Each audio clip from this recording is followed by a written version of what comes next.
Halo saudara-saudara, jumpa lagi di The Soleh Solihun Interview. Yes. Kali ini bersama Lukman Laksmana, Yep. alias Buluk Super Glad.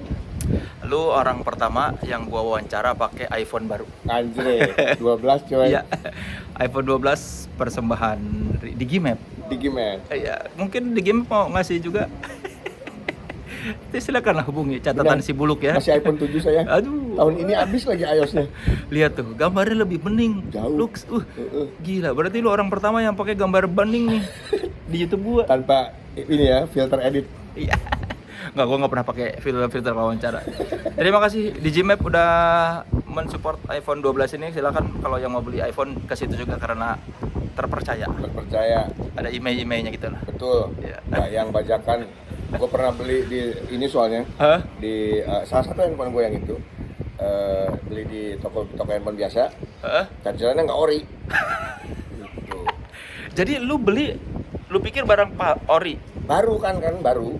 Oh. Baru masih di packing dan segala macem. Terus gue beli, terus chargernya rusak gitu. Akhirnya pas kebetulan gue lagi main ke PIM ada apa Toko itu? iBox kan apa? Gue nanya, ini chargernya rusak apa handphone saya yang rusak nih, nggak bisa ngecharge kan? Oh chargernya apa ini nggak ori soalnya dah. Padahal beli baru dari terus, dalam. Berarti lu beli yang KW kali. bisa jadi. Jangan-jangan iPhone-nya juga. Jepang gua.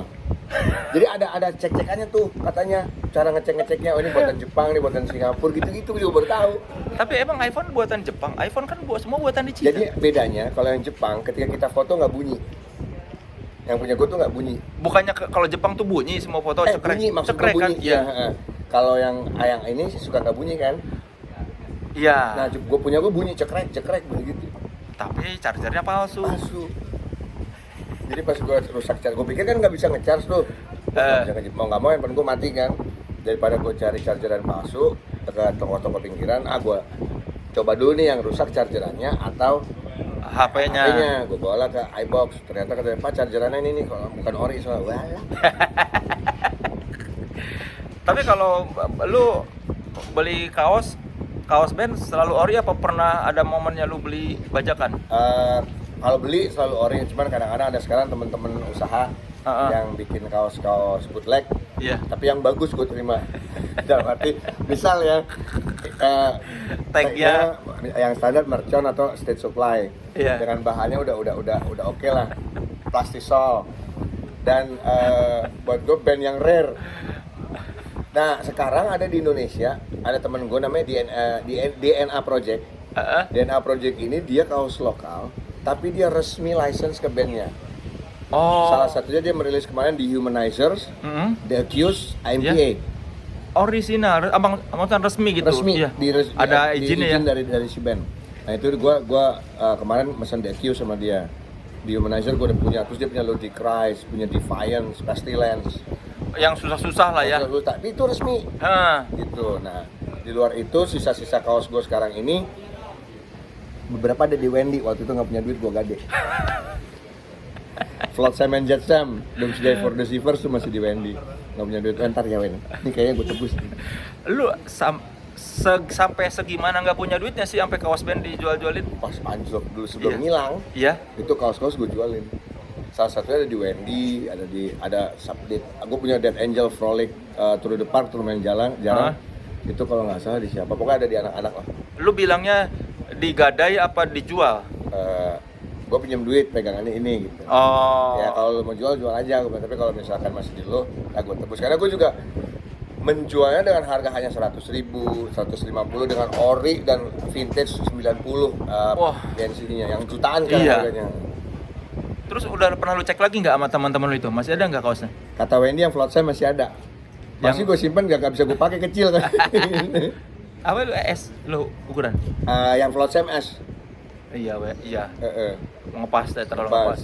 Terus udah sisanya, tapi masih ada beberapa yang terselamatkan pas gua sebelum menghilang. Terselamatkan ada di rumah nyokap. Lu tuh menghilang berapa tahun ya? 1 tahun 9 bulan. Jasa Kanuragan. Kasusnya apa sih? Sebetulnya yang bikin lu menghilang tuh apa sih? Sebenarnya sih kesalahannya gue sih lah. Jadi apa? Gue terlalu berani berbisnis. sehingga kasarnya gue kayak meminjam, nggak pernah gue ceritain sih, meminjam KTA karena ke bank yang akhirnya membuat gue menjadi punya hutang yang harus gue punya kewajiban untuk bayar ke si bank tersebut. Nah perusahaannya bangkrut masalahnya kan. Oh. Tapi kan kalau kita pinjam ke bank atau segala macam, bodo amat mau bangkrut mau nggak, lo tetap pinjaman ini gitu. Iya. Tapi alhamdulillah terselesaikan 1 tahun 7 bulan. Gimana caranya? Bantuan temen, orang tua, keluarga, harta pribadi, orang terdekat. Lu udah nggak ada utang lagi sekarang? Nol, alhamdulillah. Waktu kabur itu karena apa penyebabnya? Lu dikejar-kejar atau gimana? Pertama gue stres, yang pasti. Gue nggak bisa fokus sama pekerjaan dan gue nggak punya pekerjaan. Dalam arti pekerjaan gue pada saat itu cuma band dan MC, ya kan. Yang tadinya gue punya pekerjaan tetap, kayak misalnya gue punya radio juga, ya kan. Terus gue punya website tuh, Iya. di kantor DigiLive.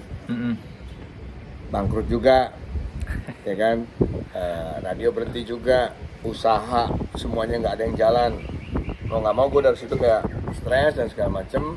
Tambah lagi gue nggak fokus, dalam arti misal ya namanya kita punya hutang, mau nggak mau berurusan dengan yang namanya debt collector. Nah itu kan mau nggak mau juga gue dalam arti bukan menghindar, tapi kayak gue nggak bisa bayar mau ngapain gitu. Ya menghindar lah namanya. Iya maksudnya tapi bukan menghindar yang Iya bukan menghindar nggak mau bayar, tapi karena nggak bisa. gue nggak bisa gitu. Kalau mau ya lu sabar nunggu nih gitu loh. Tapi nggak ada hubungannya sama judi. Nggak ada. Judi mah era tahun 2000 awal, 90-an. Lu tuh kabur tuh bukan kasus judi ya? Bukan. Nah, ini sedikit Meluruskan. Nggak ada sama gue tergila main judi itu tahun 97, 98 itu bola lah. Katanya judi merpati Merpati segala. dan segala macam itu 90, 98 sampai 2000-an awal lah. Tapi nggak ada hubungannya dengan ini. Ini mah pure bisnis. Iya kemarin lu menghilang tuh karena ada hutang ke bank ya, bukan Iya. karena hutang main judi. Bukan. Jair. Tapi lu tahu, lu digosipkan. Tahu, ada yang bilang gua di penjara, ada yang bilang gua mati lagi. Gila itu. Ada yang bilang ke gua sih, ada buluk disentul, GPS-nya kelihatan katanya. Sentul Bogor kali. Iya, Bogor. Ya.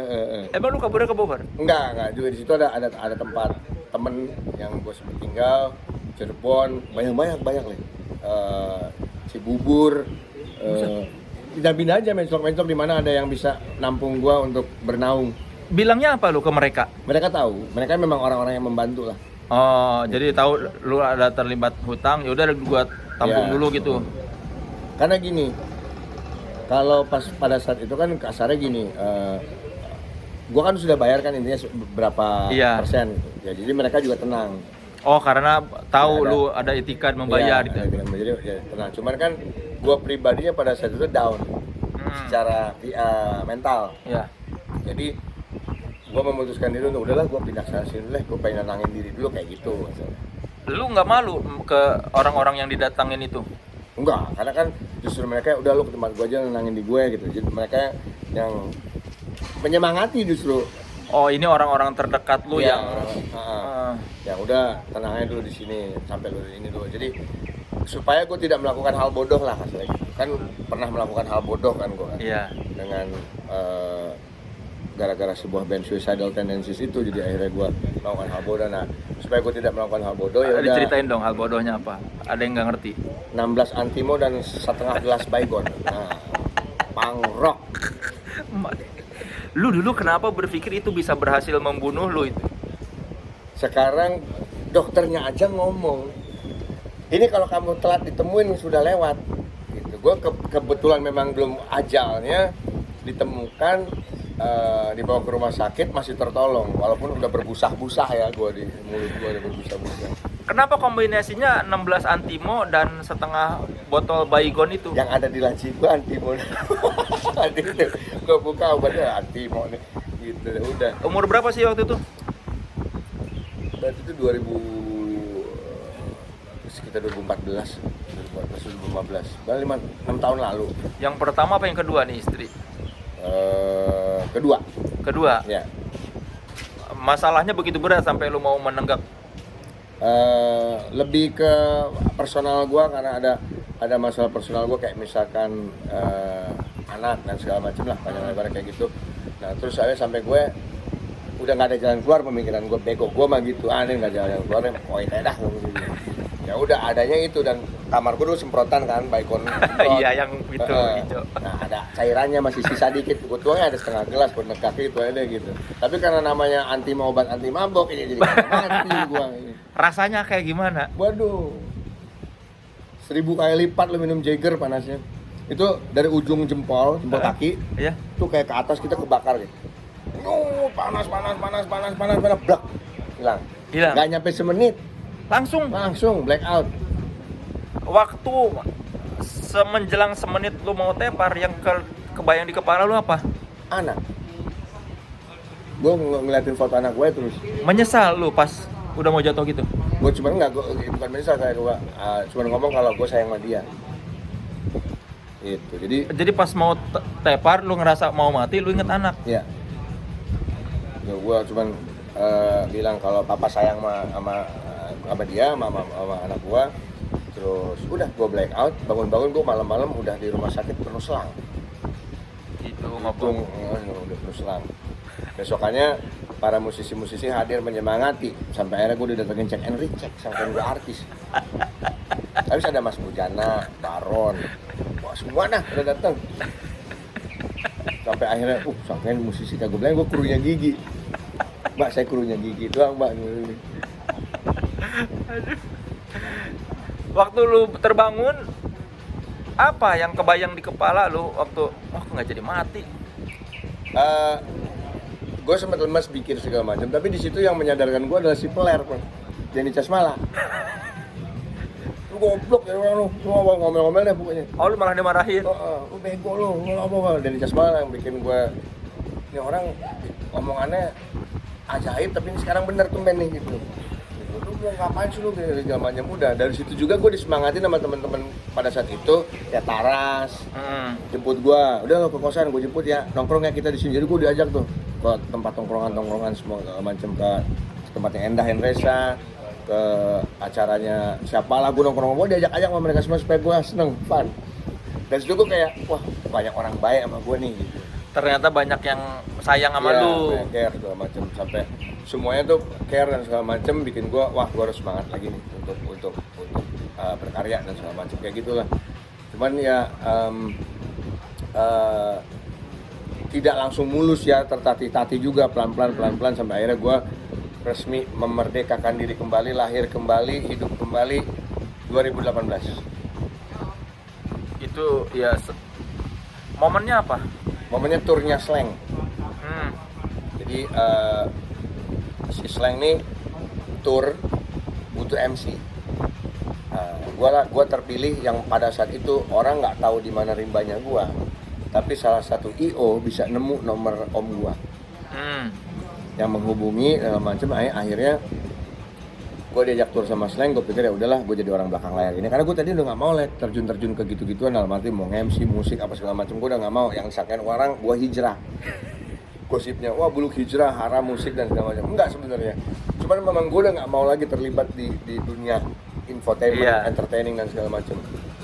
Akhirnya gue ikut turnya si Slank. Dari situ gue dapetin uang yang lumayan cukup besar, bisa mengurangi cicilan juga, ya kan? Lumayan bisa mengurangi cicilan. Dari sini juga keluarganya, ya udah berarti kamu bisa nih, gitu. Ayolah aktif lagi lah. Udah deh, di saturnya Slank juga, stage manager event itu untuk panggungnya itu basisnya Kausa yang sekarang, dan gue yang satu lagi. Nah dia tuh yang selalu bilang, om ngeband lagi yuk. Gue main bass dah, ngapain dah bikin band punk kayak emo kayak apa, tar dulu gitu. Nah lagi tour, gue kan udah males ngeband nih. Nah IO nya sama kliennya ngomong, Mas Buluk nyanyilah satu lagu sama band pembuka nih gitu. Apa kayak gini, nyanyi bento gitu. Aduh malas, tapi kamu nggak menghormatin saya, nggak ngasih tour lagi loh. Nah kan gue jadi oke deh, yaudah deh gue nyanyi. Itu kalau nggak salah kan tuh 36 kota, di kota ke 9 ke 10 gitu gue mulai nyanyi tuh. Ya udah deh, ntar malam gue nyanyi. Ya udah. Siapa band pembukanya? Match After the Storm, salah satu juara di kompetisinya Super Musik apa gitu. Itu manajemennya dari Mega Pro mereka. Nah akhirnya gue nyanyilah bareng sama si Mets Bento. Ketika nyanyi bareng mereka di atas panggung ya, masanya slang sebanyak itu, lagu Bento pasti dikenal. Wah, semua orang nyanyi lah, satu lapangan besar dan segala macam. Beda adrenalin gue langsung. Anjing. Ingat lagi. Ternyata di segala macam. Ya udah. Dari situ gue pulang beberapa kota kemudian gue ngomong masih Danar yang basis Kausa. Coy, bikin band. Ya siap, ya udah. Gue pinjem lah gitar Rido, gitar kopong, bikin di tour selama tour. Ya, dia mau punk rock. Karena gue cuma berdua, terus kita ada break tour, gue balik ke Jakarta, gue rekam. Gue nyari studio pun nggak kedor, karena gue nggak mau anak Superglad tahu. Gitu kan, mereka juga nggak tahu gue di mana soalnya kan. Oh, mereka tuh belum Nggak tahu sama tapi sekali. tur, karena tur ini nggak lumayan disosin ya. Iya, dan juga turnya Sumatera Kalimantan kan. Oh, jauh. Jadi ya. jauh, dan juga nggak ada nama gue di baleho, cuma slang aja gitu.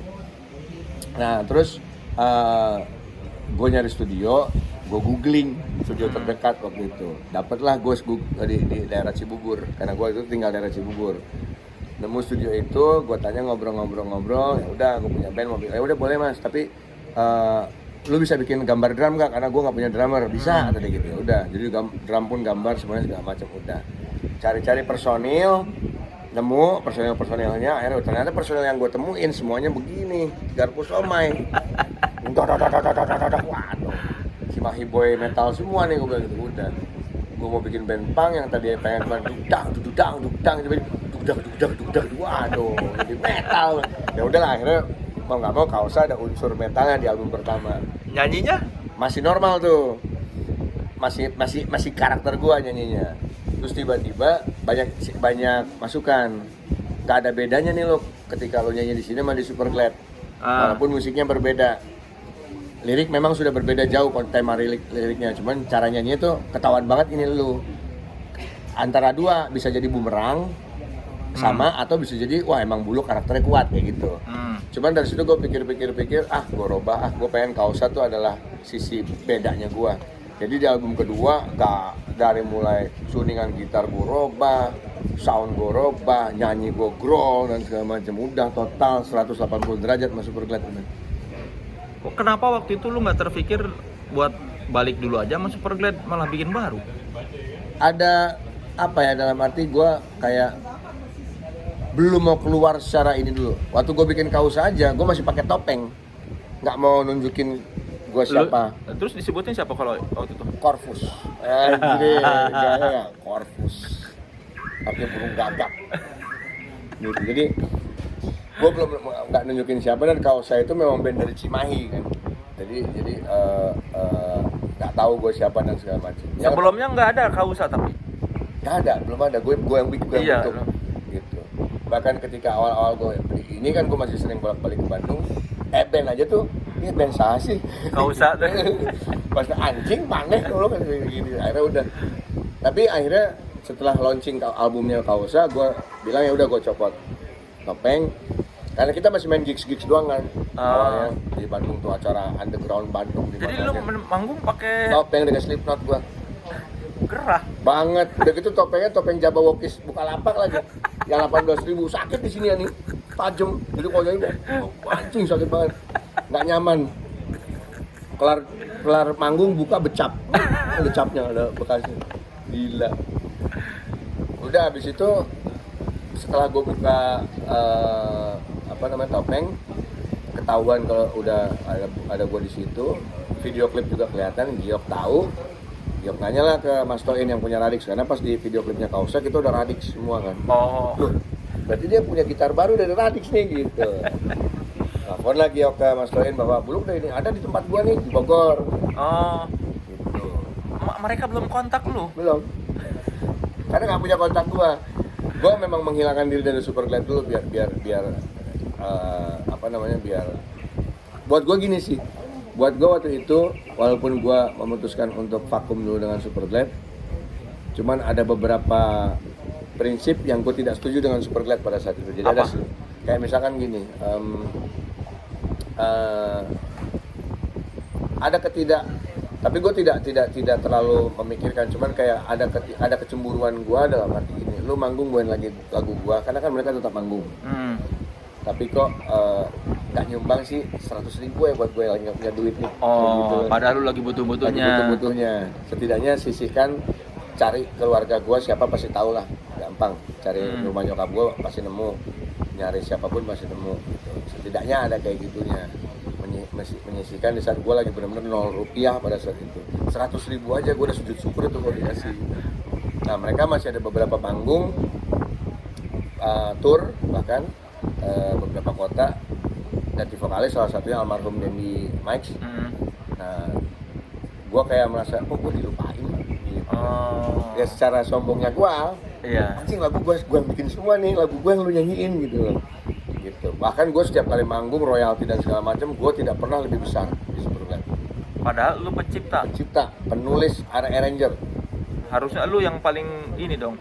Harusnya, tapi gue nggak mau. Dari awal gue bikin Superglad, gue udah bikin pakem bagi rata cuy, cak rata. Iya. Meskipun lu yang nulis dan menciptakan lagu ya. Jadi masih bagi rata. Nah, hal kayak gitu gue bukan berarti pas manggung mereka harus potong gue sekian persen, enggak. Seikhlasnya mereka ngasih gitu loh. Nah, ini tidak ada. Cuman dari situ akhirnya pas kita ketemu memang kita semuanya udah atas dasar pertemanan dan persaudaraan dari dulu.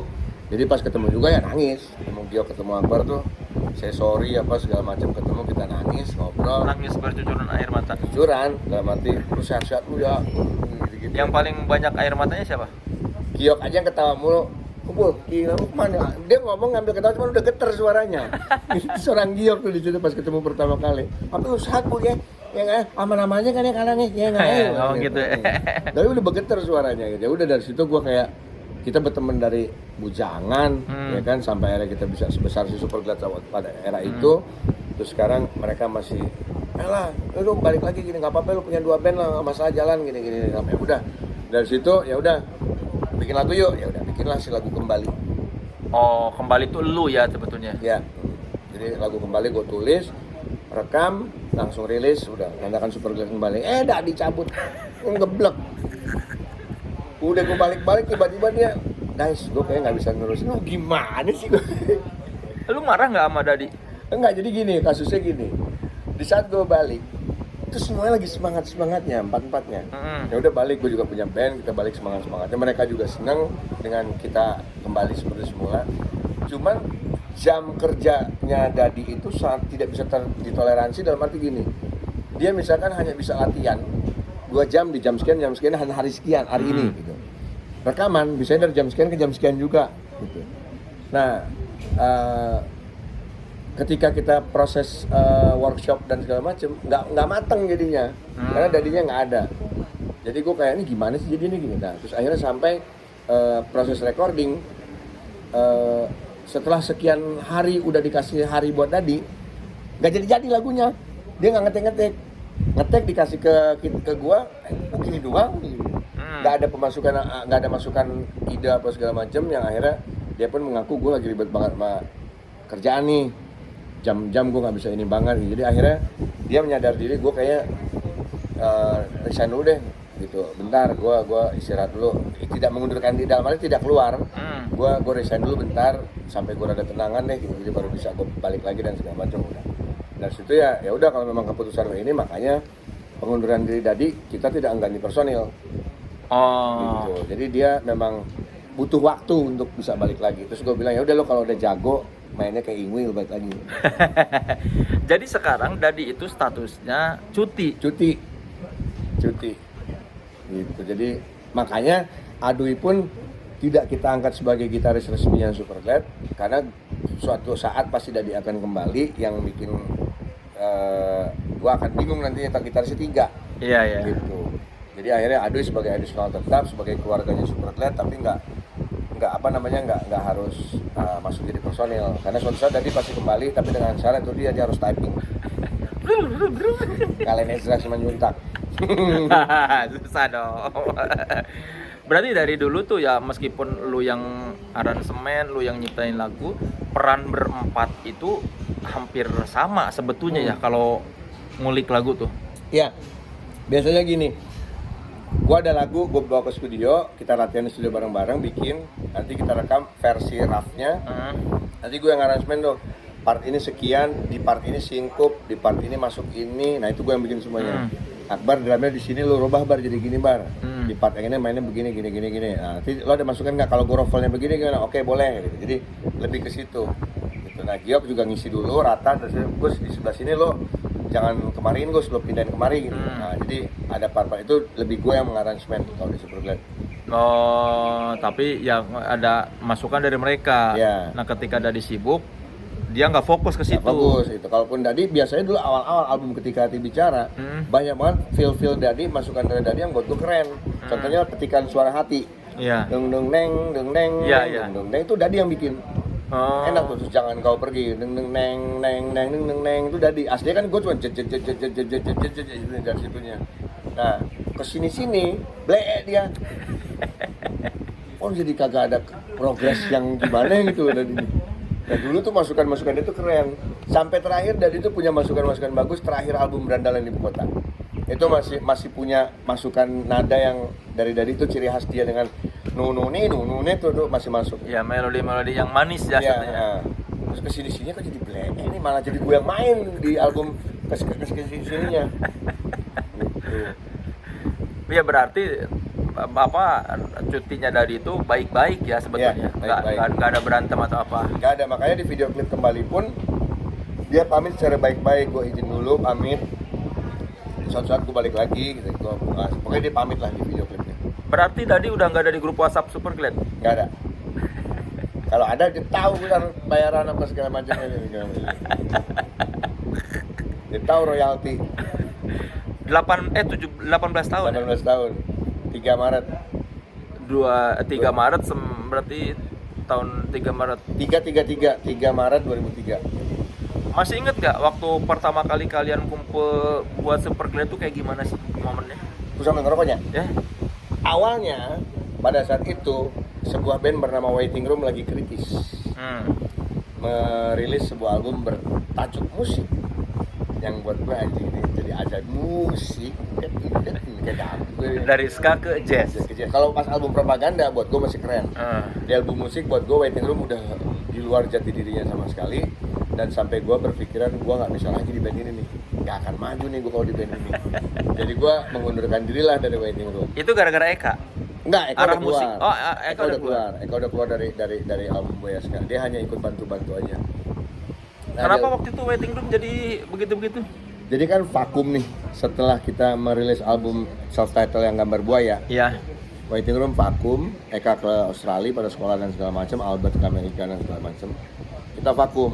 99 kita balik lagi ke mereka balik lagi ke Jakarta, gabung. Tapi udah nggak mau bawain ska, udah nggak mau bawain hardcore. Padahal 99 tuh lagi mau naik-naiknya ska loh ya.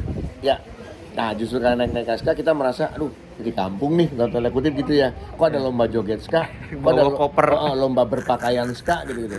Jadi kita kayak aduh, malas jangan ska-skaan lagi lah, ya udah gitu. Bawain apa ya gitu. Nah, pada saat itu anak-anak tuh memang lagi tergila-gila Jamiroquai, James Taylor Quartet, bahkan Brand New Heavies, Incognito didengerin pada saat itu. Gitu. Terus akhirnya Mother Earth yang lagi kita seneng-seneng banget. Oh oke deh kita bikin kayak gini-gini aja kali ya, tapi pakai distorsi, jangan terlalu ngejazz gini. Ini namanya acid jazz. Oke, namanya acid jazz. Gue iya aja dapat saat itu. Oke sih, karena gue juga dapat referensi dari mereka yang dari luar negeri yang lebih datang. Di saat itu gue masih demen melodik malah. Gue lagi dengerin Milan Collin yang lagi gue denger tuh malah kayak gitu-gitu. Gitu. Nah tapi dengan kayak gitu, tapi asik sih nih gue bilang. Nah gak lama gue ketemu Robin Pupen. Dia juga baru pulang dari Amerika, bawa kaset namanya Puya. Ada band Puya, judul albumnya Fundamental. Itu gue ingat banget, band Latin dengan beat yang wah enak tuh. Capalate mama, wah cakep. Wah demen nih band, gue kasih anak-anak Waiting Room kayak gini, oke nih, wah oke nih. Nah jadi gue referensinya udah Puya, Jamiroquai, lu bayangin kayak gitu-gitu. Happy segala macam dijadiin sebuah konsep musik, tapi tidak dengan nama Waiting Room awalnya tuh. Memang kita sudah jangan Waiting Room. Iya, kita udahlah tutup Waiting Room, tutup buku aja udah dengan album Buaya Ska-nya gitu. Ini konsep baru lagi dan segala macam. Oke, bikinlah lagu-lagu di album Propaganda. Menurut gua tuh keren. Gua suka album itu lagu-lagunya. Tapi ternyata pas ketika pihak label meminta kita tetap dengan pakai nama Waiting Room, dan kita menerima itu juga, yang akhirnya akan dapat feedback adalah caci maki kepada Waiting Room gitu kan. Jadi akhirnya malah bikin bumerang buat kita, berantakan ini band. Oh, gara-gara publik tidak suka. Iya, publik tidak suka. Mungkin pada saat itu publik mengira bahwa ini gara-gara Waiting Room masuk major label, Aquarius sell out. sell out gitu. Padahal tidak. Pada saat itu Aquarius sudah ada ganggu gugatnya sama album ini. Kita udah jadi albumnya kok. Gitu. Cuman mengganggu gugat masalah nama aja, harus pakai nama Waiting Room. Akhirnya dari situ malah jadi ngaco. Album keduanya malah udah sekalian jualan aja kalau udah kayak gini mah. Gitu. Tambah aneh. Album keduanya tambah lagu tambah ajaib. Sesaat lagi pas bikin lagi berantakannya itu, gue mengundurkan diri. Gue masih nongkrong di Doors, minta bantuan Giok. Gitu. Kan Giok di Waiting Room main perkusi. Gue tahu kalau dia pemain bass. Oh. Gitu. Gue bilang, Gus, lu band gue yang baru lu ngebass dulu. Oh ya udah gue aja sih yang ngebass. Udah pas gue nggak kepake gitu. Ya udah jadi ya udah lu main bass kayak gini. Gue bingung nih segala macam. Gue punya lagu kalau jadi 2 lagu. Akbarnya gue suruh ngisi drum deh. Akbar temen dari Drummer Waiting Room. Oh iya, Akbar drummer. Drummer Waiting Room dan Betrayer juga nongkrong di situ kan. Gitu. Akhirnya gue minta Akbar, isin lagu gue Ya udah sini bantu dulu, bantu gitu. Bertiga dulu awalnya gue rencananya. Gue Giok sama Akbar. Gak lama Dadi juga keluar dari gue udah keluar dari Waiting Room, gue ikut sini dah. Ya udah di kampung lah. Jadi Superglad itu dekat banget tuh masih Februari. Bulan Februari kita ngumpul rekam 2 lagu. Tanggal 3 Maret tercipta nama Superglad. Di Februari itu namanya masih The Glad Superstar. Kepanjangan cuy dipanggil The Glad Superstar. Terus tiba-tiba berubah jadi Superglad. Gara-gara ada stiker Super Groove. Superglad. Jadi si Giok, Blok, Akbar, Dadi. Oh, iya Glad ya. Itu awalnya The Glad Superstar gitu. Tadinya malah dari itu mau diganti jadi Superstar Fucker aja yang tambah nggak enak lagi. Kita ngewe gitu. Lebih susah lagi jualannya. Gitu. Akhirnya jadi Superglad di bulan Maret tanggal 3 itu kita resmiin nama bandnya Superglad. Ngapain tanggal 3 tuh ada apa? Maksudnya kenapa tiba-tiba? Pas hari itu kita latihan. Latihan ke berapa? Rekaman, sorry. Kita rekaman, resmiin segala macem. Pas kita nyari nama band. Oh, memang tanggal 3 itu pas lagi Pas nyari kita nama band. Kita lagi nyari nama band, apa ya gini apa segala macem. Udah The Glad Superstar udah diganti, apa segala macam diganti. Superglad aja gini. Nah, udah Superglad aja udah jadi Superglad. Nah, nggak sengaja kita tanggal 3 bulan 3 2003 nih coy. Gitu. Nggak sengaja. Tanggal cantik 333. Februari sebenarnya udah rekaman, tapi kita masih dengan nama si The Glad Superstar itu. 2 lagu itu yang apa? 2 lagu pertama itu apa? Tidurlah sama Cahaya. Oh. Gitu.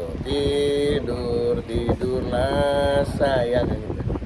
Itu yang klipnya dikerjain di studio air di tempatnya Platun. Iya, makanya awal-awal Superglad muncul ada yang bilang wah ini borok nih dari ska terus atau jadi melodik gitu.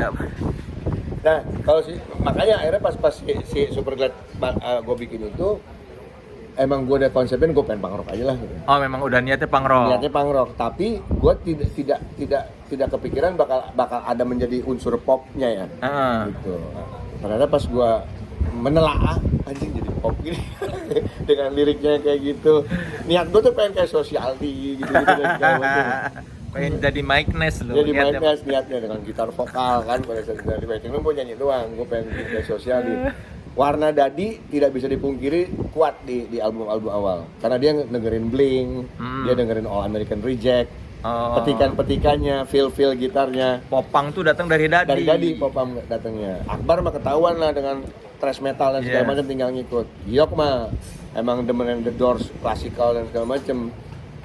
Warna Superglad di awal-awal di album self title itu memang kuat feel-nya Dadi dengan era-era Blink, All American Reject, Ataris yang kayak gitu. Dimana sebenarnya basic lagunya si Tidurlah itu memang dung dang dududa MS gitu doang, tapi jadi neno Dadi gitu. Gitu. Iya. Lu kenal punk itu siapa yang mengenalkan? Tahun 88 gue diperkenalkan musik punk rock oleh sahabat gue bernama Melvin Tino, hero gue nih. Umur berapa tuh? SMP kelas 3. Tahu deh jadi berarti. Ya udah tahu lah lu tua. SMP kelas 3 itu gue dikenalin sama teman gue Melvin Tino. Dia salah satu boleh dibilang orang yang bersejarah dalam sejarah karir musik gue. Di saat gue masih mendengarkan paling sekeras-kerasnya Ronnie James Dio, standar Cinderella, glam rock Warren dan segala macam. Tiba-tiba dia memperkenalkan gue sebuah album berjudul Live Look Last The Exploited. Ini apaan kan? Namanya punk rock, lu dengerin. Wah anjir. Dia salah satu orang miskin lah yang sering keluar negeri bolak-balik gitu-gitu. Jadi yang salah satu orang Miskin banget lah ya. Miskin banget, luar negeri bolak-balik. Sedih lah ya. Pulang-pulang bawa baju aneh-aneh, kaos aneh-aneh dan segala macam. Gue dikenalkan dengan Exploited, terus gue nanya apaan nyanyi kagak jelas. Anjing apaan itu? Punk rock namanya. Oh ini punk rock begini. Bukannya punk rock kayak The Police gitu. Gue mikirnya gitu awalnya. The Police kan punk rock, gue mikirnya kayak taunya kan gitu. Enggak beda, ini punk rock yang asli gini, rambutnya mesti berdiri. Wah kayak gitu-gitu deh. Informasinya pada saat itu. Oke. Terus tiba-tiba dia ngasih gue lagi satu kaset yang bikin gue, wah ini bernyanyi nih enak, 7 Second. New Win. We can be the new. Wah ini nyanyi nih enak nih. Oh, tapi ngebut budak masih enak. Dari situ gue kayak, wah enak nih dengerin punk rock ini. Nah, lu mesti dengerin metal juga. Metal gue udah tahu tuh Metallica gitu-gitu kan. Gue udah dengerin tapi gue nggak terlalu masuk tuh waktu itu Metallica. Gitu. Lu mesti dengerin ini nih. Dikasih gue lebih ajaib lagi. Apa tuh? Scum. Nggak Napalm Death. Anjing kelar lagunya. Ngomong apa nih gue? Wah dari situ gue benar-benar akhirnya buat gue unik. Anjing nih kayak ini band apaan sih? Wah dari situ gue ini apaan sih? Diajarin gue tuh. Ini namanya metal. Dulu nggak bilang grindcore, nggak bilang apa ya? Cuma metal aja. Ini punk. Udah ini band-band ini mereka gini. Lu kalau pakai ini, lu mesti pakai baju yang nggak ada sambungannya. Nongkrongnya mesti gini. Zaman dulu banget ya, kalau ada sambungannya berarti terus lu harus ikut gua nongkrong ya kita malam minggu, diajak lah gua ke Pit Pub. Pondok Indah Pub. Di situ lah gua ngeliat band-band metal awal-awal ada Suckerhead, Rocks, Parau, Biscuit pada saat itu. Dimana band-band itu buat gua pelaku musik di zamannya walaupun masih cover, gua masih sebagai penikmat musik nongkrong di bawah lihat terus gua, ini apaan ini namanya headbanger. Wah, rambut kagak ada gini. Terus ini apa nih, gua tabrak-tabrakin namanya slam dance. Oke. Belajar gua itu SMP kelas 3 tuh SMP kelas 3. diajari. Oke. Dari situ akhirnya gua makin mengerti. Nongkrong lah gua di komunitas mereka yang bernama Zorlak. Apa itu Zorlak? Zorlak tuh dari brand skateboard sebenarnya. Nah, gua nongkrong di sana itu salah satu ada Alfredo, drummer Suckerhead, gitu. Ari Rocks, segala macam. Gue ketemu nongkrong di Apotik Retna dan segala macam sama Ari Rock. Gue mengenal Misfit, mengenal Danzig di era 89-90. Sampai tahun 90 gue ketemu orang yang sangat ajaib di Pit Pub. Jadi waktu itu gue lagi ngeliat orang pakai kaos Sid Vicious, makan nasi goreng, terus tiba-tiba nasi piringnya dipecahin udah kelar makan. Perang, terus dateng abang-abangnya, bang, nasi goreng sama piringnya berapa? Anjir, that's the real punk rockers di Indonesia menurut gue. Ahmad Akbar Berry antiseptik. Oh beda. Gitu.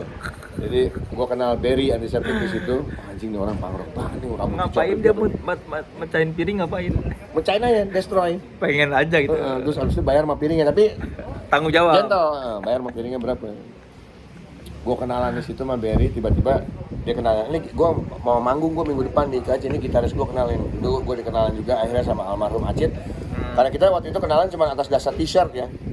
Gitu, dengan orang memakai t-shirt band, wah ini anak band, suka komunitas nih. Acit pakai t-shirt Chromex, wah udah kenalan. Dia manggung minggu depannya di IKJ. Disitulah gue pertama kali ngeliat band lokal. Di saat band-band lokal mengcover band-band metal, Antiseptik sudah mengcover Black Flag, DRI dan Explo. Pang lah ya. Pada saat itu, wah anjing, ini idola gua nih. Dimanapun Septic manggung, gua datang. Dulu namanya belum Septic, mereka masih Dickhead. Wah, gua manggung, gua ikut mereka manggung. Sampai basisnya ngundurin diri. Mereka nyari basis, gua aja yang main, gua bilang gitu.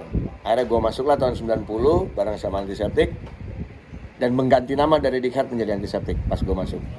Gitu. Akhirnya di situ pun drummernya pun diganti juga sama Robin Utagao, Robin almarhum Koksa. Jadi akhirnya personilnya gua, almarhum Acit, almarhum Robin dan Berry pada saat itu berempat. Berjalan sampai 98. Makanya lu kenal anak-anak Pupen tuh dari era Kenal Pupen era waiting room sebenarnya. Oh, era waiting room. Era Ya. waiting room. Cuman Septic dulu sering main di Bandung di acara Hula Balu. Iya, Hula Balu. Septic udah main dari Hula Balu 1, 2 dan segala macam. Hula Balu 2 waiting room udah datang juga. Gua masih baru masuk di waiting room gua waktu itu. Karena Tapi gua punya 2 band, Septic juga, waiting room juga. Iya. 2. Caranya Septic gua main bass, di waiting room gua nyanyi doang. ya kata Aryan kalau anak-anak Pupen ke Bandung tidurnya di tempat lu Ke ya. Jakarta. Iya, ke Jakarta tidurnya di tempat lu ya. Jadi rumah gua dulu di Jakarta, salah satunya rumah yang punya satu ruangan dengan satu televisi dan Orang kaya lah ya. Orang kaya. gitu. Nah, kabarnya banyak nih, ada ruang gua tuh di belakang gua tuh ada pavilion gede khusus gua doang. Satu rumah lah ya. Satu rumah lah, ada ruang tamu, ruang TV dan segala macam. Nah, setiap kali anak-anak Bandung pada main ke poster dan segala macam, mereka kalau daripada bingung nyari hotel dan segala macam, tempat gua aja gitu. Dan nyokap gua juga welcome kalau gua punya teman-teman datang dan segala macam, dimasakin lah segala macam gitu. Jadi akhirnya setiap kali Pupen, Full of Faith ataupun segala macam pada manggung pasti nginepnya di situ. Pokoknya underground Bandung tidurnya di tempat lo gitu. Kenal Aryan mas sebenarnya gua di Classic Rock Blok M. Gue ingat banget tuh acara JIS. Acara apa? Anak-anak JIS bikin acara, Jakarta International School bikin acara, Waiting Room dan Pure Saturday bintang tamunya. Oh. Aryan datang bersama Pure Saturday, gitu. Tiba-tiba memberikan stiker, bagi-bagi zaman dulu bagi-bagi stiker gitu kan. Bagi-bagi stiker, gua dikasih stiker Bandung Hardcore. Wih, logo Pupen kiri kanan, Bandung Hardcore. Ini si Pupen ini, lu Pupen? Iya, gua vokalisnya, kenalan lah gua di situ sama Aryan Arifin. Kenalan, ngobrol, udah. Dari situ Aryan juga yang memberi saran untuk gua merilis album lewat Tropic Record, distribusinya dan segala macem dari Aryan. Si Waiting Room tuh emang Tropic? Tropic. Iya, bareng sama Pupen ya. Bareng sama Pupen. Bareng sama Pupen. Jadi dia, lu lewat Tropic Record aja, coba tanya-tanya sama Helvi, gini, ngobrol sama Helvi. Iya, lu mesti gini, ya udah.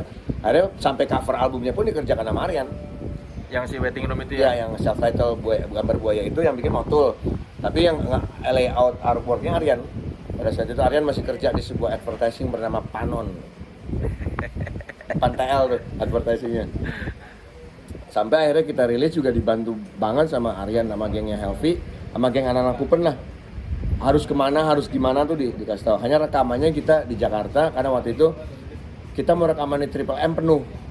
Dari Triple M memberi saran ada studio nih di Saharjo namanya CNC Studio. Ya udah kita ke CNC Studio di Saharjo. Masih zaman pita. Ya udah, dari situlah kita benar-benar tahu teknik rekaman tuh harus ngapain aja di situ. Kalau tahun segitu bedanya anak-anak Bandung dengan anak-anak Jakarta apa? Sebenarnya kalau gua lihat ya, pengalamannya dari mata kepala gua lihat sendiri, pada saat itu anak-anak Bandung sudah lebih profesional secara bermusik. Dalam arti mereka band sudah pakai kru. Sudah terlihat ada sound check di anak-anak Bandung. Anak Jakarta ke waiting room-nya pada saat itu masih masih di atas panggung tuh kita tuning dan segala macam. Bahkan drum naik juga masuk dudak dung wah berisik dah men. Bunyi dulu kalau ngelihat anak-anak Bandung datang jebret cuman deng cet deng langsung main. Anjing rapi gini. Karena udah soundcheck Dan segala macam. Nah dari situlah gue belajar ngelihat Pupen terutama karena mereka sering nginep rumah gue, jadi gue tahu kalau mereka datang ke sana, mereka manggung pasti gue ikut. Oh gini segala macam. Nah, dari situlah gue melihat mereka kayak lebih terorganisir ya. Mungkin karena kota kecil, ngumpulnya segitu-gitu aja, kok lebih terorganisir timnya, apanya, kru drum ready di belakang panggung, simbal miring berdiri benerin. Ya, krunya waiting room pada saat itu simbal miring lagi hahaha gitu. Drummernya dong, simbal gua jatuh gitu. Nggak ready, nggak standby. Yang penting bawa kru gitu. Tapi bukan kru yang temen lah itu, temen yang pengen ikut gratisan. Tapi lu nanya sama anak Pupen gitu, gimana sih apa belajar mengelola sistem apa? Iya mungkin gue ngeliat mereka kan nongkrong suka senang dulu ya. Mungkin pas band sudah lebih profesional pada era itu. Jadi mungkin aja pada saat itu tim-timnya Pupen pun melihat dari pas band sistem kerjanya kayak gimana. Bahkan beberapa teknisinya juga adalah teknisi dari pas band. Sampai operatornya Mas Heru Gimbal pun operatornya pas band pada saat itu. Dari situ gue lebih nanya, ini mesti gimana? Robin terutama gue banyak ngobrol, karena Robin sering banget tanpa ada Pupen dia datang ke Jakarta ke rumah gue pasti. Bahkan dialah yang mencetuskan untuk bikin konser bubarnya Pupen pakai duit gue. Itu pakai duit lu? Iya. Yang di Di ini Nirvana apa? Cafe. Iya, Nirvana Cafe. Gitu. Nah,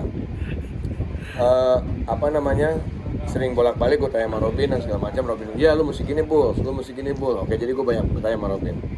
Jadi sampai akhirnya gue mengerti, oh sistem kerjanya kayak gini. Tambah gue nge-crewin band The Fly dulu. Gue jadi kru Jadi kru apa? drum, nge-crewin The Fly di drum. Dari situ gue tahu, oh ini toh sistem industri, cara kerjanya dan segala macam. Lu kok mau dikibulin Robin suruh ngeluarin duit bikin last show ever ya? Itu ajaib deh. Itu ada manajernya Moka yang pertama, Jamie, ya kan? Si Jamie, ada Robin juga. Hujan-hujan mereka dari Bandung ke rumah gue ngobrol-ngobrol.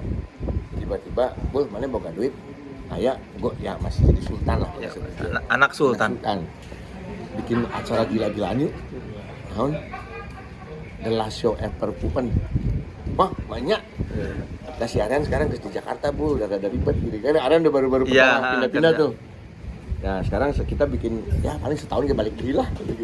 Oh, dulu ngomongin gitu. Dia ngomongnya gitu. Dan buat ini aja gimmick aja. Ya udah ayo gitu. Nanti gua ngomong sama si Dadan. Jadi berandalan ibu kota sama berandalan Bandung bikin acara 2 kali. Ya udah siap, meeting lah gua tuh sama Dadan Ketu. Meeting sama Dadan Ketu. Belum jadi manajer Burger Kill dia dulu masih riotik. Masih riotik. Ngobrol, ya udah bikin Jakarta bikin ini bikin. Oke. Jakarta siap aja bandnya, ada step forward, ada waiting room, ada siapa lagi waktu itu banyak. Bandung siapa aja yang datang, Koil. Ini oke, sip, ya udah. Modal seberapa hitung, ada Ben, cukup bikin. Ya udah, bikinlah pertama di Jakarta dulu. Di Nirvana Cafe, berandalan ibu kota, present The Last Show Ever Pupen. Berandalan ibu kota tuh lu? Gua. Karena kan udah ada duluan berandalan Bandung kan? Udah. Dengan logo burung gitu. Berandalan ibu kota serigala. Yang bikin logonya Aryan juga. Sama-sama juga. Yang bikin logo berandalan ibu kota Aryan juga. Bikinlah di Jakarta berandalan ibu kota, Last Show Ever Pupen, bikin di Bandung juga. Last Show Ever Pupen di Bandung di Dagoti House. Sudah, dari situ baru beneran.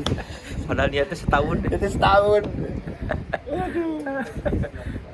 Gua awal-awal Seringai latihan di Doors, tadinya sebelum namanya Seringai, yang mau sok-sok Jimmy itu, gua tahu banget tuh.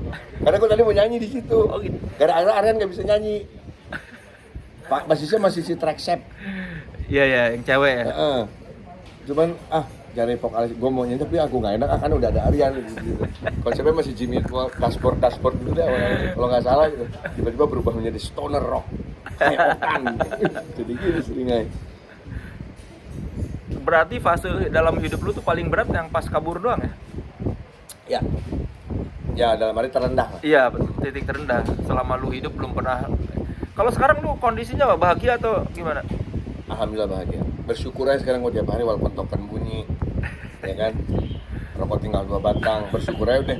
Ya, tapi ada aja sih maksudnya buat gue ya dengan kita bersyukur, gitu. Ada aja kita yang dapat mah kayak misalkan cing besok gue makan apa ya, duit habis gini alhamdulillah bismillah ayo main lo ngirim ambulok kita mau ngirim ini nih bantuin promo ya sikat bro gitu.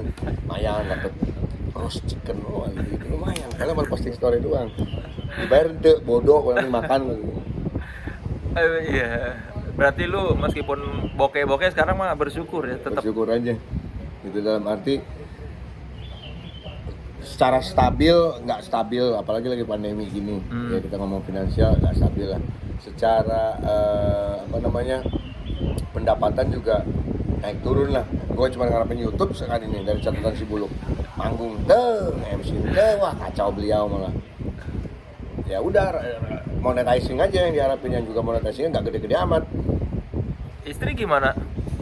Dia masih adalah beberapa kerjaan dari syuting dan segala macam, lumayan lah ada timbal balik. Tapi setidaknya kan gue sebagai laki-laki Iya. kudu lah walaupun nggak 0-0 ting. Ya jadi tonton lah catatan si Buluk biar AdSense-nya banyak ya. Kalau ini kan nggak peduli saya mau ditonton atau enggak karena tidak ada AdSense ya. Tapi silakan tonton catatan si Buluk. Ini di belakang saya lagi siap-siap tuh buat catatan si Buluk berikutnya. Ya bareng Berry Likumahua. Iya ada saya juga ya. Ini lu yang gua tayang kapan? Belum tahu. Nah ini berarti duluan gua nih karena gua ini Senin. Ya berarti soal duluan nanti ada gue sama Soleh. Iya saksikan obrolan saya bersama Buluk. Oh kita minggu duluan gue. Oh duluan oh iya. Beda sehari. Ya pokoknya kalau yang belum nonton udah tayang duluan tuh. Beda sehari, Setelah itu kemarin. Iya, iya. Di sana sih ada nyanyi-nyanyi ya, lebih menghibur ya. Walaupun kena monetize, Iya. kena royalti.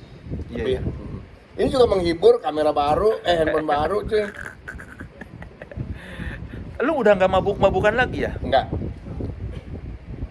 Alhamdulillah. Apa yang membuat lu berhenti mabuk-mabukan? Pertama, secara fisik udah nolak. Lambung udah nggak kuat, liver udah nggak kuat. Kedua, ternyata memang dengan gue berhenti lebih nikmat aja sebenarnya. Apa kenikmatan yang terasa setelah lu nggak mabuk tuh? Kalau dulu gue berpikir kayak nulis apa segala macam tuh, anjing lebih enak mabal. Walaupun manggung gue nggak pernah, dari zaman dulu ya gue manggung nggak pernah mabok. Orang nyangkain gue mabok. Setelah manggung iya. Ya, tapi gue selama di atas panggung gue nggak pernah mabok sama sekali. Cuman ketika gue menulis apa segala macam gue butuh nge-weed, gue butuh inspirasi kayak misalkan ngapain, fly dulu dan segala macam untuk dapetin tulisan. Sekarang malah buat gue dengan gue fresh, banyak ide gue jadinya. Ide lebih banyak, lebih seger aja otak gitu. Walaupun sebenarnya program tidur gue terbalik ya, siang jadi malam, malam jadi siang. Cuman gue lebih kayak seger aja, walaupun di atas panggung gue lebih fun. Lebih fun tuh gimana lo ngerasanya? Ya, gue bisa bercanda lebih goblok, nggak bercandanya nggak kelewat yang bercanda mabok. Iya. Bercandanya bisa lebih pintar bercandanya. Terus secara fit lagu ke-6, lagu ke-7 gue masih kuat. Dulu mah lagu ke-4 geblek gue. Nggak ada momennya nggak yang bikin lu, udah deh berhenti deh? Ketika gue minum setengah gelas bir aja gue muntah-muntah. Setengah gelas bir gue udah muntah-muntah. Udah biasanya? GERD gue. Gue pernah sama Giok lomba minum bir 82 gelas. 2 Giok. Dalam satu waktu? Dalam satu waktu lomba minum bir. Berapa lama itu 82 gelas? 5 menit. 5 menit? 5 menit. Pokoknya dalam 5 menit kita harus minum ngabisin 100 bir yang ada di situ. Jadi seorang 25 gelas. Tapi gue cuma 82 totalnya pas 5 menit. Berarti Giok lebih banyak? Berdua. Oh berdua? Jadi satu tim tuh berdua. Nah tuh musuhnya sebelah. Jadi ada berapa tim gitu. Nah gue timnya berdua Giok. Lompat, waduh.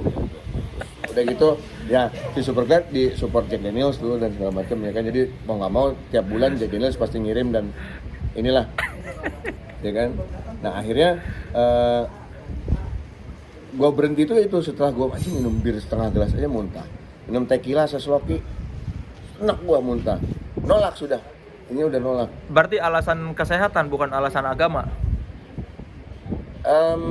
Boleh dibilang begitu. Walaupun secara agama ternyata alhamdulillah deh berarti gue berhenti juga. Walaupun pada saat itu ya kita nggak munafik lah. Dalam arti misalkan misalkan lu pun udah belajar agama, lu pengen berhenti minum tuh nggak mungkin orang akan tiba-tiba berhenti minum. Iya. Pasti akan ada momen-momen tertentu. Mungkin ini jalan dari Allah. Gue diberhentiin minum dengan seperti ini. Jadi gue Karena badan lu udah nolak. Badan gue udah nolak. Jadi gue alhamdulillah terima kasih ya kan udah memberikan gue seperti ini. Gue bersyukur. Sekarang lu muslim yang lebih baik? Lumayan, masih bolong-bolong sih, tapi setidaknya boleh lah. Gak lempeng-lempeng amat, tapi lumayan. Masih ada sholatnya lah Masih ya. ada sholatnya. Dulu nggak pernah? Wah mati, agnostik boleh.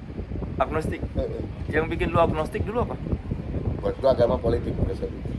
Apa yang bikin akhirnya lu berubah pikiran?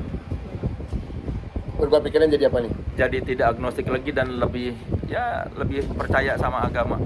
Kalau dulu kan gue berpikir logika ya selalu. Kebanyakan orang agnostik pasti berpikirnya logika. Sama kayak orang-orang ancient alien, logika semua mikir. But why? Why? Gue salah satu pengikutnya soal ancient alien.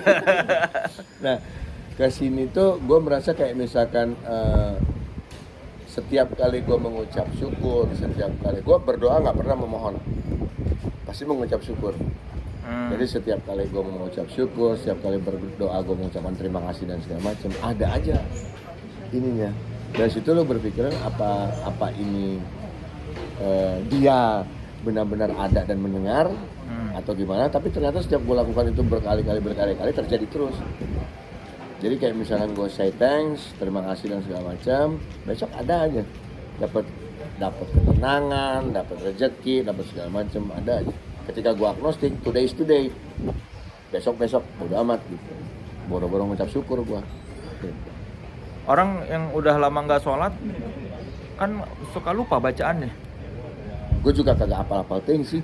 Itu kalau surat-surat hanya beberapa. Enggak kan, bukan kalau surat sih ya nggak perlu semua apa. Kalau usolli fardu mah masih iya, aman. apa takbiratul ikram segala macam masih hafal, doa-doa yang sujud apa. Masih lah atahiyatu barakatuh Iya. selawat masih bisa. Ya padahal udah lama nggak dipakai ya.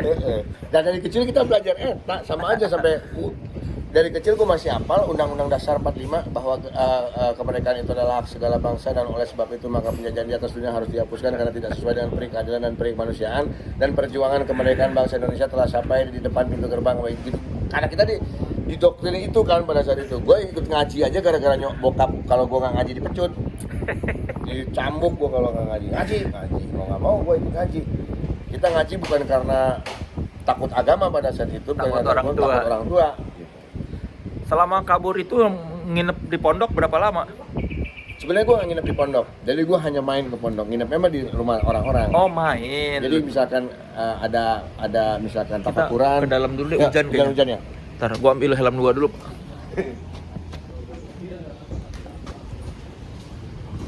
Lu nanti dari sini aja deh kalau nggak tanggung. Ber bentar ya Ber ya. 5 menitan lagi Ber ya.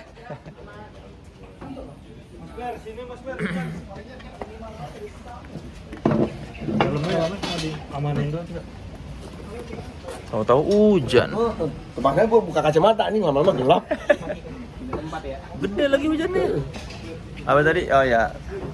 Main. Jadi Ya. lu tuh di pondok tuh bukan nginep. Ya, gue lebih kayak misalkan hari ini ada tafakuran, gue dateng. Daerah mana sih? Sebenarnya macam-macam, ada di Cirebon, ada di Bandung, ada di Jakarta dan segala macam. Jadi lebih kayak misalkan ada ini nih di sini nih kumpul-kumpul, datang sharing-sharing. Biasa kan kalau tafakuran gitu-gitu kita sharing permasalahan, pengalaman dan segala macam. Jadi udah gue datang lihat-lihat, terus ada ceramah si A, ceramah si B, ustadz-ustadz yang nggak ternama ya. Gitu. Tapi menurut gua ceramah-ceramah mereka seperti mungkin kayak Soleh-Solihun mendengarkan Zainuddin MZ di zamannya. Iya. Kayak wah enak nyaman gini. Gua suka tuh kalau misalkan ustadz ceramahnya lebih ke karena gini buat gua kan semua agama mengajarkan yang baik. Gua pun pernah tahu bagaimana karena istri gua almarhum orang Kristiani, gua tahu dan buat gua juga baik gitu, nggak masalah buat gua. Jadi gue tidak terlalu suka tuh misalkan ada salah satu tokoh agama yang ceramahnya keras yang wah ya kafir Yeah. gitu. Nah, gue nggak terlalu suka, nggak harus gitu juga. Gue senang kalau misalkan semuanya balik ke diri kita sendiri yang menilai. Gue lebih senang kayak gitu. Oh makanya lu dapat ustadz-ustadz yang kok baik ya, Iya, makanya lu ustadz, ini jadi tertarik. Ya kayak misalkan sesimpelnya gini deh, kita nanya sesimpelnya ini saya bertato nggak apa-apa. Emang ntar yang balik ke Allah sama tato-tatonya rohnya enggak kan? Ya gitu-gitu lah, sesimpel itu. Enggak ngejudge lah ya. Ngejudge ya. Yang penting kan hati lah, ulah ditato gitu. Gitu. Ada kulit mah jasad mah jadi makan belatung gitu. Kayak gitulah simpel itu.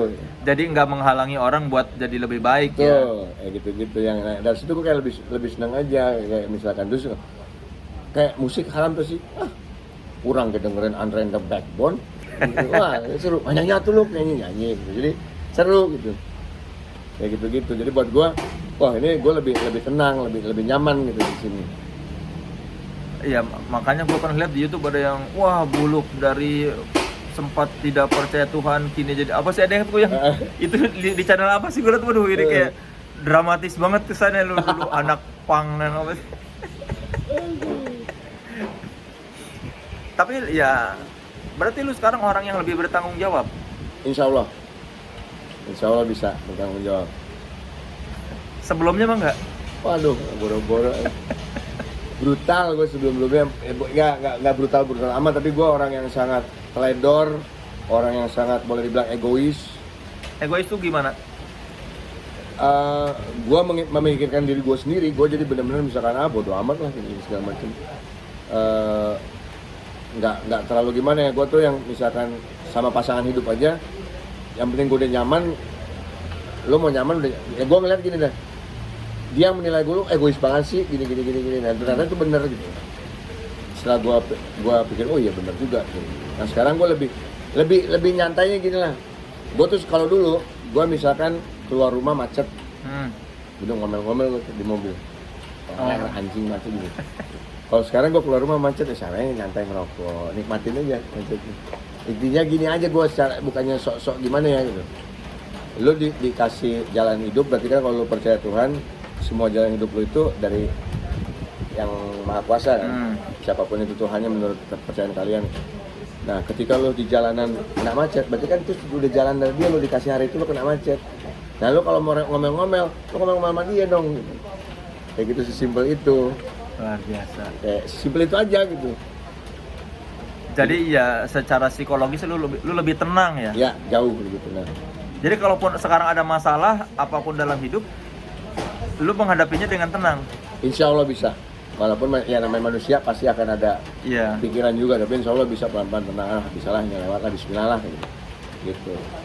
Yang penting gue nggak bermohon kayak misalkan ya Allah tolonglah hamba bisa sehat, berilah hamba ini, berilah hamba itu, nggak pernah gitu gue. Lu nggak pernah doa minta apa minta? Nggak pernah. Bersyukur aja, terima kasih untuk hari ini, terima kasih diberikan kesehatan, bersyukur segala macam, sungguh luar biasa yang kau berikan pada hamba pada saat ini. Udah tiap macam gitu ya, gue bersyukur aja terus. Dan nggak pernah bermohon gue, daripada bermohon mulu nggak nyampe bunuh diri. Jadi lebih baik ya udahlah dapat apa disyukuri. Syukuri aja. Karena menurut gue dengan kita mensyukuri ada pasti, lu yakin deh, yakin Karena kan bareng siapa bersyukur akan ditambah nikmatnya. nikmatnya. Tapi bersyukurnya dari hati ya, jangan dari logika. Wah udah gue bersyukur. Beda. Bersyukur kalau dari tanda kutip kalbu sama bersyukur dari logika beda. Misal gini deh, lu mobilnya ditabrak, peluang gitu, lu masih marah-marah, nah, berarti lu belum bersyukur. Tapi kalau ditabrak, peluang, ya alhamdulillah, udahlah mau ngapain lagi, lu ikhlas, lu terima, berarti lu udah bersyukur tuh. Tapi ketika lo bersyukurnya begitu, tanpa sengaja lo menyebut, bukan pas lo bersyukur, tuh, waduh ditabrak, nggak boleh, gue nggak boleh marah. Nah itu berarti lo belum sadar, lo masih punya pikiran logika tuh, gue nggak boleh marah, gue harus bersyukur. Nah itu masih begini, masih logika. Tapi kalau ketika bang ditabrak tanpa sengaja, lo udah bilang, wah, Ya masih mending gak kenapa-napa. kayak gini. Nah itu berarti lo bersyukur banget. Hati lo ya. Ya, udah dari hati berarti. Jadi ya walaupun secara stabilitas masih naik turun, Ya. pada dasarnya lu sekarang orang yang bersyukur. Bersyukur walaupun dari punya Harley sampai punya Kimco, bersyukur aja gue. Barang-barang dunia lu habis semua dulu. Goodbye. Yang selamat itu hanya beberapa kaos yang ada di tempat nyokap. Sisa dikit, paling 8 bijian lah. Yang lumayan, untung lumayan rare semua, yang sisanya mah goodbye udah habis. Jadi harta benda lu sekarang cuma 2 Kimco. 2 Kimco. Dan dan 1 sepeda dahon. Belum nyala lah ya, belum bisa lagi digenjot sepeda masih rusak. Rumah? Habis, sekarang kontrak. Kimco, lemari aja gue baru beli pas cabul kemarin di lemari. Tadi pakai lemari beli di Bukalapak, bentuknya sih lemari IKEA yang plastik dirakit kan. Pas nyampe kan IQ. Pas gue pasang baru masuk baju 5 biji nyong, miring dah gue kata ini. Tak sesuai gambar. Ya, semoga pada penonton cabul dan viewsnya banyak ya. Jadi AdSense-nya kan ini. Amin. Lumayan lah buat membeli lagi Harley buluk. Amin. Udah mau mulai ya? Oh belum ya. Kalau udah siap kabarin aja. Gue nunggu kalian bilang oke siap, baru gue udahan. Jadi jangan nungguin gue. Gue nungguin kalian kalau udah siap take, baru gue udahan. Beri ini mau cabut. Tuh, iya makanya gue nungguin ini. Begitu timnya udah bilang siap shoot, gue udahan gitu. Ini ada Berry Likumahua nih. Tuh, dah. Mau buat. Oh biar nggak gerbak-gerbuk bunyi ya. Kalau udah siap, kabarin aja ya. Jadi gue udahan. Gak usah nungguin gue. Gue tinggal nunggu Q dari kalian. Oke? Gantian nih ada. Another guest star di catatan si Buluk, Berry Likumahua. Iya. Udah lama nggak ketemu dia. Makanya mau ngobrol-ngobrol panjang lebar, kemana aja Berry selama ini. Dia yang nanya kali kemana aja lu. Lu sampai sekarang Dia udah nanya di gua di channel Berry udah. Oh udah. Lu dagang cupang segala sekarang ya? Ya, lumayan Le. Lumayan tuh segimana Jadi menghasilkan. gini, sebelum cupang booming, Gua sudah miara. Dalam arti gue sudah miara cupang, sudah mulai hobi cupang, tapi hanya beberapa, hanya 8 sampai 10 biji lah. Heeh. Terus akhirnya dari 8-10 biji itu cupang-cupang bagus yang memang impor. Gua breed, gua ternakin. Lu karena seneng miara? Karena seneng, gue liat YouTube dan segala. Awalnya gue memang seneng aquascape dan segala macam. Gue hobi menata akuarium dan segala macam, menata cupang dan segala macam. Ini bikin akuarium kecil dari buat cupang pakai aquascape. Lama-lama dari situ gue tertarik untuk menernak si cupang-cupang ini awalnya. Berhasil ternyata tangan gue, buat dibilang tangan lu adem kalau buat gini-gini nih gitu. Nanam tanaman keladi aja gue ambil dari kebun, gue taruh di pot, asal-asalan numbuh lebat sekarang. Tangan lu adem buat gini-gini nih kata ini. Sampai akhirnya si cupang yang gue ternak itu banyak dari bak-bak itu jadi ratusan. Booming cupang, pung. Ya kan? Timingnya pas. Lu tuh nge-breed iseng. Terus udah gitu gue ngeliat, anjir cupang ini harganya 2 juta, cupang ini 1 juta. Gue punya semua itu di rumah dan banyak. Dari situ gue jual-jualin aja. Jadi gue karena gue belum punya akun resmi cupang, jadi gue waktu itu jual cuma lewat IG gue yang dibajak. Lewat ya buat yang suka cupang boleh DM gue gini segala macam. Sambil gue nanya kasih ke orang-orang temen-temen yang punya toko cupang, taruh di mereka. Nitip jual dari gue sekian ya udah. Dari mereka juga ngasih, lo ada yang mau beli partaian nih, mau beli 30 biji, boleh. Nah dari situ ternyata lumayan penghasilannya buat gua. Oke nih lumayan nambah-nambah nih. Akhirnya gua buatlah si Aqua Nakpang Beta. Aqua Nakpang Beta. Gitu. Dari situ pelan-pelan baru bulan lalu gua meresmikan tokonya di rumah gua. Ada gua jualan di rumahnya deh. Jadi gua pasang rak-rak, cuman gua bikin konsepnya kayak lo masuk ke museum punk rock, jadi poster-poster band, tapi di antara poster-poster band itu ada rak cupang. Iya, cupang, karena ada pang juga di cupangnya ya. Jadi lah Aqua Nakpang, Aqua. Cara nernakin cupang itu gimana? Sebenarnya kalau mau dibilang gampang, tekniknya gampang, tapi ada gampang-gampang susah gini. Lu tinggal ngejodohin si cupang itu, dalam arti banyak sih sebenarnya di YouTube. Nggak nyampe 1 jam cupang itu kalau memang jodoh akan bertelur. Dari bertelur dia 24 jam kemudian akan menetas. Cepet banget. Karena cupang yang dijodohin itu ceweknya udah punya telur, bukan karena kawin terus bertelur. Kalau cupang, ceweknya sudah punya bahan telur, dibuahi langsung beranak. Gitu. Sehari langsung beranak. Paling lama 3 hari. Kalau 3 hari lewat dia nggak beranak berarti gagal. Biasanya kayak gitu. Nah, gue selalu gitu. Wah, ceweknya udah gendut banget, udah punya teloran. Gue jodohin cuma 1 jam doang. Jadi dijodohinnya itu penjodohannya di bak gede. Si ceweknya taruh di soliter yang kecil biar jodoh dulu, biar ngeliat-ngeliatin. Kira-kira udah 1 jam lepas ceweknya dalam waktu 1 jam ke depan, 2 jam ke depan pasti kawin. Besok udah bertelur. Pas bertelur ceweknya angkat karena ceweknya makan telur. Ceweknya angkat, diemin sampai menetas. Udah menetas, diemin 1 minggu, bapaknya angkat. Udah diemin, kasih makan doang. Cuma seminggu udah jadi anak ya? Udah jadi anak. Nggak nyampe, cuma sehari udah jadi anak. Ngebedain cupang cewek dengan cupang cowok tuh gimana? Secara paling gampangnya sih, sebenarnya kalau cupang cewek dari badan udah kelihatan kalau orang udah biasa ngeliat cupang ya, udah ketahuan nih cupang cewek sama cowok. Kalau yang biasa orang lihat. Cuman kalau ngebedain paling simpelnya sebenarnya dari perut. Perutnya lebih gendut kalau cupang cewek. Dan yang lu bilang tadi cupang ini sekarang diliatin karena yang dari Thailand itu hasil kenapa sekarang cupang nggak pada berantem? Ya, dulu kan cupang aduan. Ya. Sistemnya kan ya. Sekarang cupang lebih kayak cupang hias. Basicnya yang gue tahu dari Thailand, dari Vietnam dan segala macam sudah membreed cupang-cupang dengan warna-warni berbeda-beda. Dulu di kita cupang yang berwarna itu istilahnya hanya maskot dan Belgia aja, cuman putih, biru, gitu-gitu, merah ini.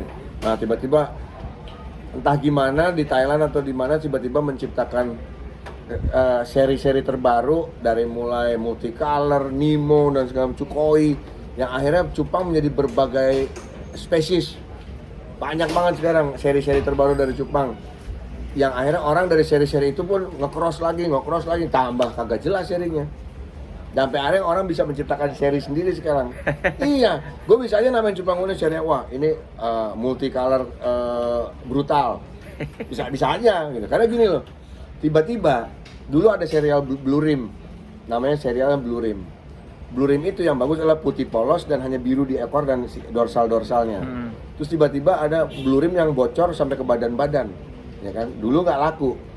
Akhirnya supaya laku dinamain lah ini serinya Blue Panda. Dinamain kan berarti sama orang ya. Gue namain Blue Panda aja biar laku. Jadi laku si Blue Panda. Iron Man.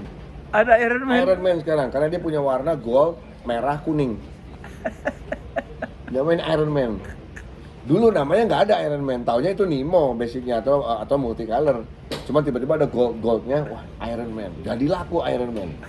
Avatar, ya, kayak gitu-gitu. Chopper, Cooper, wah banyak banget deh. Sampai akhirnya orang sama aja kayak yang penamaan cupang dan penghargaan cupang itu sudah ada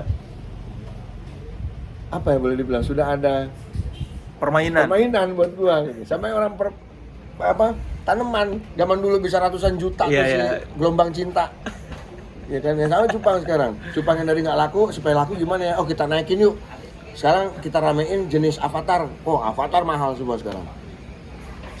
Nemo yang multicolor yang tadinya mahal-mahal jadi anjlok gitu. Jadi buat gua ini permainan, tinggal gimana kita pintar-pintarnya aja. Tapi cupang-cupang yang sekarang kalau ditaruh ngadu nggak? Nah berantem tetap. Oh tetap ada naluri berantemnya. Cuman sekarang kan banyak banget kontes cupang hias dan menurut gua banyak banget teman-teman peternak cupang, pencinta cupang hidup pas di masa pandemi justru. Karena laku dari apa aja bisa. Lu bayangin sekarang kutu air aja mahal cuy, goceng sekarang. Kutu air buat makannya. Oh itu makannya kutu air? Kutu air jentik nyamuk. Dulu tuh 1.500 beli udah banyak, sekarang goceng. Ya kan, itu aja bisa menghidupkan orang-orang. Terus banyak banget peternak-peternak cupang yang akhirnya bisa hidup di sini, jadi ada baiknya gitu. Dan apa ya namanya? Budidayanya kan gampang. Jadi banyak banget orang yang akhirnya bikin farm baru yang memang maju juga banyak dan keren-keren. Jadi gua ya udahlah, semua punya rezeki gitu aja. Nggak harus kita bersaing, semua punya rezeki masing-masing. Ya, jadi tinggal masalah kita lagi tren apa nih, kita udah punya stok aja. Kalau gue sih kalau lo main cupang bener ya, lu di farm dan nyetok semua jenis aja. Avatar naik, gue punya, naikin Avatar. Oh, jadi lu siap menghadapi tren? Iya, mau nggak mau, karena cupang ini tren, boleh dibilang lagi tren multicolor, multi yang mahal, Blue Rim yang mahal. Gue udah ada semua ready. Yang naik apa sekarang? Wah, Avatar Chopper Gold, gue udah ada. Cupang termahal yang lu pernah jual berapa? 9 juta. Anjir. Ya. Cupang apaan? Blue Rim. Ini karena warna kan? Karena warna, bentuk badan dan birunya beda, lingkarannya bagus. Ada yang beli 9 juta? Ada. Gua baru ngambil lagi 2,5 juta buat jual lagi tapi tahu kan ya harga modalnya? Kan nggak tahu yang mana. Ya, nggak tahu yang mana. 9 juta? Ya. Lu modal apa yang berapa kan? Yang Blue Rim gue nernak, jadi nggak modal. Iya kan nggak nernak, cuma ngasih makan doang. Cuma ngasih makan doang. Gila. Nah, Gitu. Tapi ya untung-untungan ya, karena gue bilang tadi harga cupang itu nggak bisa dipatenkan. Belum tentu cupang yang 9 juta gue itu harganya segitu. Itu kan karena gue lelang. Iya ya, karena ada yang mau bayar segitu. Gitu. Bisa jadi sebenarnya cupang itu kalau dipegang sama bukan gua misalkan, dipegang sama orang lain, dipegang sama yang lebih gede deh, dipegang sama Gading Marten, atau dipegang sama Uya Kuya bisa puluhan juta harganya. Tapi dipegang sama usaha yang nggak dikenal orang, sama abang-abang biasa bisa 200.000 harganya. Bener-bener gelap ya harganya. Iya, gelap. Tergantung siapa yang punya, apalagi dia misalkan, wah dia artis, peternak cupangnya mahal-mahal, terkenal. Bisa jadi cupang biasa aja akan jadi mahal di dia. Cupang yang sama ya? Iya, bisa jadi mahal di dia. Cuman memang ada kategori-kategori buat para pecinta cupang yang tahu mana cupang yang bagus, mana cupang yang jelek. Cuman kan yang beli belum tentu tahu mana yang bagus, mana yang jelek, karena ngefans sama orangnya aja. Misal, ada yang ngefans banget sama gua, dia nggak peduli cupang gua jelek apa kagak. Yang penting gua beli dari buluk, kayak gitu. Bisa kayak gitu. Nggak dimengerti sih kalau buat orang awam itu. Makanya. Dan cuma diliatin lagi. Gua aja bingung tiba-tiba awal-awal gua tahu harga cupang mahal-mahal, karena gua tahu dulu paling mahal sejuta lah. Udah paling mahal Dulu banget. mahal karena apa? Karena impor. Oh, karena ada impor, ada alasannya kalau impor. Nah tiba-tiba sekarang cupang-cupang lokal aja jutaan. Ngirim cupang gimana sih biar nggak mati? Kan lu pasti dikirim dong. Ya, ada sistem packingnya. Yang pasti kita cara bungkusnya beda. Menggunakan plastik 925 ukurannya kalau gua. Plastiknya kalau bisa merek Parkit karena ditariknya gampang dan ngebuletnya gampang, enak. Terus di packing di dus yang sudah kita bikin, dikasih styrofoam supaya dia nggak goyang. Udah, habis itu kirim lewat Tiki, karena Tiki kita kirim ikan cupang boleh. Sudah ada Presiden Ikan Cupang Indonesia, Bang Dewai Gembel. Ada itu Presiden Cupang Indonesia. Bang Dewai Gembel. Dewai Gembel. Wah, YouTube-nya gede banget, Leh. Nah, dia sudah jadi ambasador Tiki. Oh. Jadi kalau kita kirim ikan cupang lewat Tiki. Iya, aman. Gitu. Gila. Apalagi ngirim cupang 9 juta kalau mati di jalan kan Nah, duit tuh. makanya. Dan cupang umurnya paling bagus kalau kita di tempat yang nyaman dan segala macam. Cupang bertahan paling 4 tahun, 4 tahun 5 tahun. 4 tahun. Kalau sehat banget ya. Sehat banget. Kalau tempatnya cuma di toples dan segala macam, setahun 2 tahun juga goodbye. Dan dengan umur segitu aja orang masih pada mau beli ya. Kenikmatannya apa sih memelihara cupang tuh? Seru kalau lu banyak nih di rumah ya, dengan dikasih lampu dan segala macam, lu ngeliatin cupang-cupang lu kalau pas lagi dibukain, ngedokin dan segala macam. Kalau emang lu hobi, anjing enak banget lagi, anjing keren banget ini bulunya, aduh keren banget warna gitu pasti. Ikan koi juga kan sama. Kenapa koi lebih mahal apa enggak? Mahalan koi lah. Mahalan koi. Koi jauh. Koi mah stabil ya? Stabil. Karena kan koi umurnya panjang sama kayak arwana. Oh, iya. Gitu. Kalau orang kayak zaman dulu kan arwana harus Ya. ada di tengah rumah. Di bupet. Sampai sekarang arwana masih menggila. Sampai sekarang masih ada. Mas itu Iwan Cenloko punya Arokwana. Agung Helfrog, Red Frog punya. Pedagang-pedagang arwana kelas kakap itu. Gila. Puluhan ratusan juta arwananya. Mereka ada yang ratusan juta loh arwana yang super red gitu-gitu. Cupang mah paling mahal juga berapa puluh juta. Itu juga edan orang yang beli berapa puluh juta. Kadang-kadang ada permainan lah. Cupang Permainan dari supaya nama gue naik, ya kan, gue temenan malu tapi belakang nggak kenal, lu beli cupang dari gue 30 juta. Oh. Padahal sih sebenarnya lu nggak beli, Ya. gitu. Ya kalau gue pas ngeliat, ini cupang 30 juta dari mana ya? Gue emang bagus cupangnya, cuman kok bisa dihargain segini tuh gue bingung gitu. Ketahuan lah, oh si ini ternyata settingan. Settingan. Ada lagi memang yang tidak permainan. Udah siap ya? Oke. Buluknya udah harus wawancara Berry. Silakan saksikan catatan si Buluk ya. Nuhun. Ya, saya ada kemarin. Ini kan Ya. ini hari Senin. Kemarin ada cari aja lah. Apa sih channel YouTube lu namanya? Catatan si Buluk. Ya, Cabul. Nah, pengen tahu kenapa Soleh Solihun suka Iwan Fals? Kenapa Soleh Solihun ngefans sama Rolling Stone? Kenapa Soleh Solihun itu ternyata suka Zainuddin MZ? Ada di situ.